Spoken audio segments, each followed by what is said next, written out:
Yan, hello guys. Ayan po ang aking sinigang na bangus.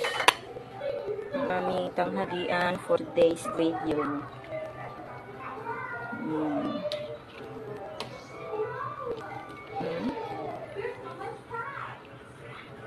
Yung gulay niya, okra lang at saka kangkong. Simple lang yung gulay. Tipid-tipid kung may time. Ayan.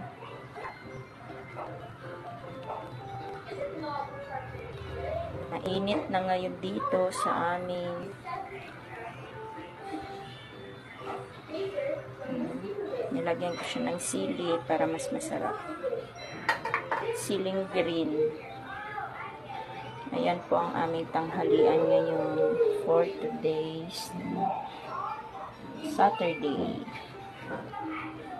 Ayan. Kain tayo. Thank you for watching. Bye guys.